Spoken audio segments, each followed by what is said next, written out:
सुगंधा और अभय शाम के समय अपनी बालकनी में बैठे हुए थे, तभी तान्या ने कहा, मम्मी चाय बनाकर लाऊं क्या? हाँ बेटा, बना लो। थोड़ी देर में तान्या चाय बनाकर ले आती है। चाय देते हुए कहती है कि पीकर बताना कि कैसी बनी है। जरूर बताऊंगी बेटा। हमारी दुनिया और सब कुछ है। हमारी इकलौती बेटी तान्या 12 साल की होने चली। पढ़ने में तो है ही नंबर 1, साथ ही साथ छोटे मोटे घरेलू कामों में भी हाथ बटा देती है। यही इसकी सबसे बड़ी खासियत है, वरना आजकल बच्चे लाड दुलार में ही रह जाते हैं। कैसी बनी मम्मी, बताओ ना। बहुत अच्छी बेटा, बहुत अच्छी चाय बनाई तूने। अभय ने कहा, चाय जितनी अच्छी नहीं है उससे कहीं ज्यादा आपने तारीफ कर दी। सुगंधा, शिक्षक आप है और बच्चों को हैंडल करना बेहतर मैं जानती हूँ। बच्चे हैं, उन्होंने बना कर दिया, तारीफ नहीं करूंगी तो फिर उनकी जिज्ञासा, मन में उड़ने वाली भावनाएं कुंठित हो जाएगी और उनकी तरक्की रुक जाएगी।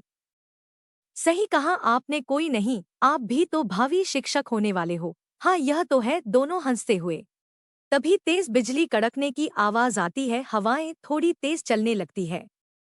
अभय कहते हैं, कितना सुहाना मौसम है, लगता है तेज बारिश होगी। तभी भींगी हुई एक छोटी सी चिड़िया आकर रेलिंग पर बैठ जाती है। उसके मुंह में थोड़े घास फूस दबे हुए होते हैं। बहुत गौर से सुगंधा देखने लगती है चिड़िया को। अभय टोकते हुए, क्या हुआ? इस चिड़िया में ऐसी क्या खास बात है कि आप इसे इतना घूर घूर के देख रही हैं? देखूं तो कैसे नहीं, यह चिड़िया मुझे अतीत के पन्नों में झांकने पर मजबूर कर देती है। इतनी छोटी सी चिड़िया है और देखिए अपने आशियाना, अपने बसेरा, अपने बच्चों के लिए इस तूफानी मौसम में भी घास फूस दबा के ले जा रही है। हर माँ बाप का कर्तव्य होता है कि उसे अपनी छत्र छाया दे और सुरक्षा कवच रूपी घर जरूर प्रदान करें।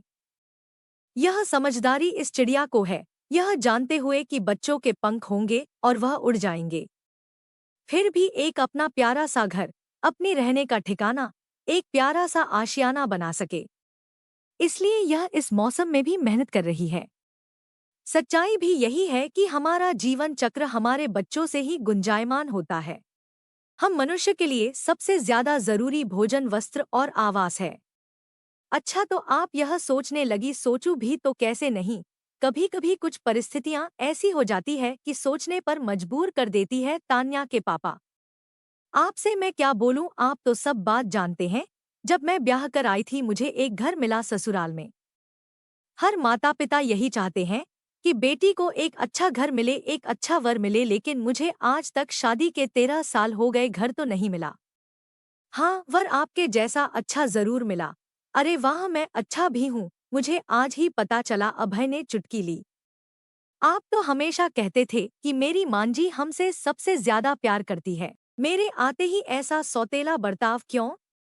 माता पिता ने आपके बारे में आज तक नहीं सोचा। आपके भाइयों को घर मिल गया, मुझे उससे भी कोई दिक्कत नहीं है, क्योंकि मैं पढ़ी लिखी हूँ। मैं मानती हूँ कि जो हमारे तकदीर में है वही हमें मिलेगा।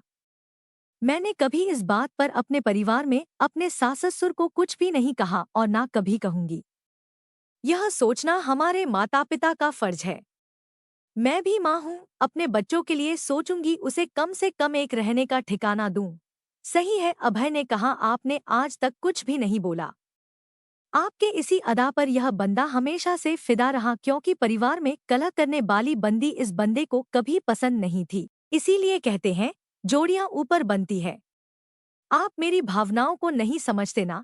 हर लड़की की तरह मेरा भी तो सपना है, मेरा एक खुद का घर हो, जिसमें अपनी तस्वीरें सजाऊं, अपने घर को संभालूं, जिसमें किसी का कोई टोका टोकी ना हो, इधर ना जाओ उधर ना जाओ। मुझे एक कमरा भी मिला है तो कोई दिक्कत नहीं, लेकिन कमरे से बाहर कदम रखने पर टोका टोकी, ताना बाना, यह मुझे अच्छा नहीं लगता है। इससे मुझे वहां घुटन होती है। क्या करोगी सुगंधा, जहां प्रेम और समझदारी का अभाव है वहां कुछ भी संभव नहीं है। खैर, आप जरा भी परेशान मत हो। जहां घर वही घर, किराए के मकान में भी हैं तो सुकून मिल रहा है ना आपको हमारे साथ। आपका यह सपना आप खुद पूरा करोगी, वो कैसे? इतना आसान भी नहीं होता सपनों का आशियाना खड़ा कर लेना बिना किसी के सपोर्ट के, लेकिन जो सोच ले उसके लिए मुश्किल भी नहीं। रही बात सपोर्ट की, मैं आपके साथ हर पल हर क्षण खड़ा हूँ। यही एक वजह है जो मुझे अपनी ससुराल में घर ना रहते हुए भी वर अच्छा मिला जो मैं संतुष्ट हूँ, जिसकी चमक हमारे चेहरे पर मुस्कुराहट के रूप में सजती है। हमेशा बस इस मुस्कुराहट पर किसी की नजर ना लगे। चलिए अब यह मुझे बताइए कि मैं अपने सपनों का आशियाना कैसे खड़ा कर सकती हूँ। सिंपल, इतना मेहनत किस लिए कर रही हैं आप अपनी मेहनत से अपने सपनों का घर, अपना आशियाना खड़ा करोगी। शादी के बाद भी ससुराल में रहकर इतनी मेहनत से पढ़ाई करके यहाँ तक पहुंची हो। यही तो खासियत है आपकी। आप अपने अंदर की खासियत को पहचानो, वरना शादी के बाद कोई भी लड़की पढ़ना नहीं चाहती, उसमें भी माँ बन के तो और नहीं। अगर किसी को मौका भी मिलता है तो 100 बहाने ना पढ़ने के बनाती है।